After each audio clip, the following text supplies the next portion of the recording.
Hi guys, welcome to my YouTube channel. If you're new here, kindly subscribe and also like the video. And to my returning subscribers, thank you so much for always coming back to watch my videos. I really do appreciate. So today's video is super interesting and it's also an inspirational video because we're going to be talking more about Diana Bahati's sister, that is Michelle Ngoje. So apparently she has been facing some addiction with some a certain drug, and she's going to be explaining to you guys how she's been able to move out of that and how she's healed from everything. And yeah, it's such an inspirational thing to hear. And also she's a mom, she's doing amazing when it comes to motherhood, and we are going to be focusing on that as well. So here's the video, enjoy, and please don't forget subscribe.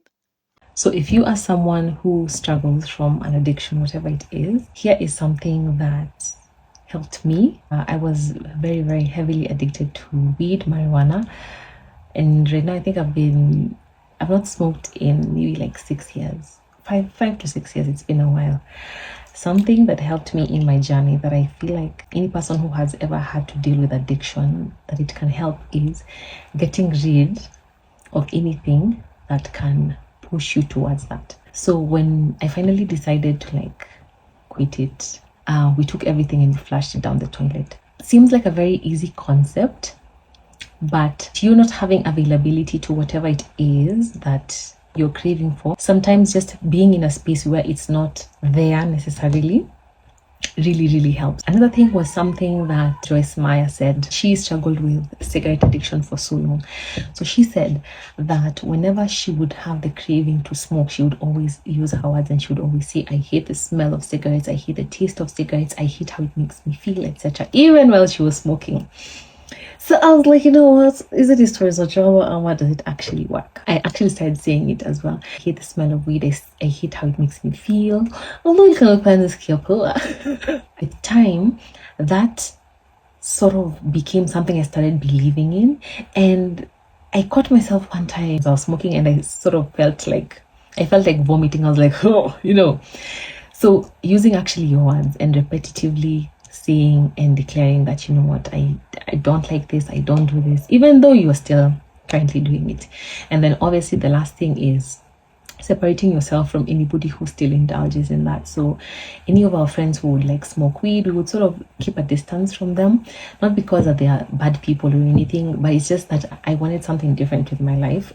And of course the number one is just praying that God helps you, because let me tell you, the craving is always that very strong. The fact that you have done something for long enough and you have become addicted to it, it doesn't mean that the craving is going to stop overnight. So you just have to keep at it and pray that God gives you the strength, and eventually he does. And yeah, glory to God, I have not smoked a blunt in almost 6 years, and I pray that this can also be helpful to you if you are struggling with addiction. And it's nothing to be ashamed about, but seeking help and understanding that it is a problem is a good place to start. I have a question for you guys. Okay, you gotta be honest. Yeah, for real? 100%. 100%. 100% honest. I wanted to ask you guys, how can I be a better mommy to you guys? We could spend a bit of time on the iPad. The iPad? Yes, and on the TV. Ah, so you want to watch more cartoons? Yeah.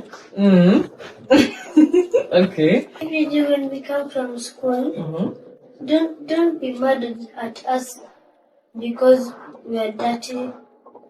Because we have to play and have fun, and it's a right to play. It's a right to play.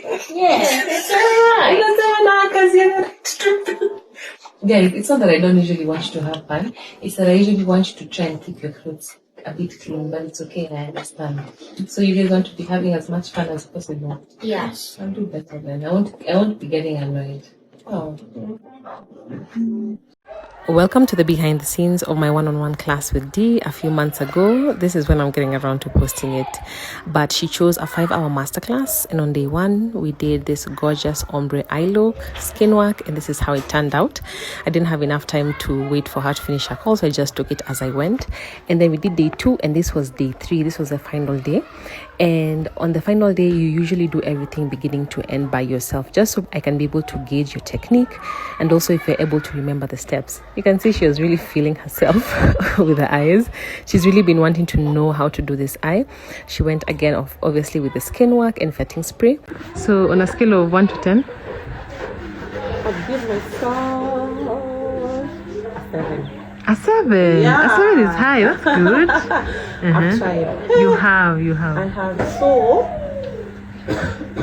I think the most challenging of it all, blending the under concealer. Ah. When you look at this side, you can clearly see the concealer here. I set without blending it completely. My highlight of the day are the eyes. The eyes. Good job. In after two days of classes. Just 2 days. And day 3. But you're a quick learner. What do you love? What do you love about this makeup? How do I look? Let me show you how I was able to achieve this beautiful soft glam makeup for my sister for her TVC commercial and also billboard for Msafi. First thing I did was obviously the skin prep. Because we were going to have a very long shoot day, I decided to really go ham on the moisture, because especially on long shoot days, people tend to crease a lot on the under eye. So I always make sure to go with an extra layer just to give the skin enough time to just hydrate.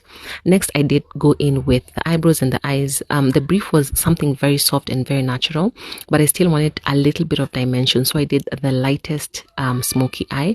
And also we went in with these bridal lashes just so she could still look like herself and not too much.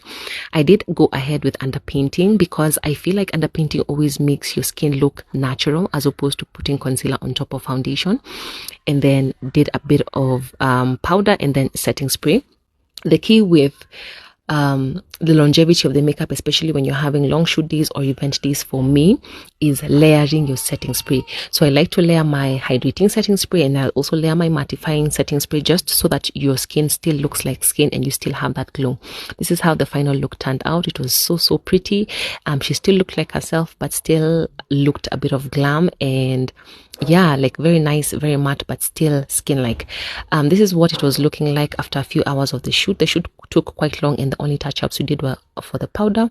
So that's it, guys. Thank you so much for watching. If you haven't subscribed up to this point, kindly remember subscribing. Also like the video, and then you can also leave a comment down below. Tell us what you think about the video.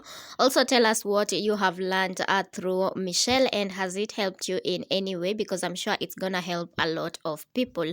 Yeah, so thank you so much, guys, for watching. Also remember to turn on your notification bell so that anytime we upload a new video, you will be among the first people to get notified, and so you won't miss on any episode that we get to upload. Yeah, so thank you so much, guys, for watching. Kindly don't forget subscribe, like, comment, share, and let's meet on the next video that we're gonna upload, guys. Bye.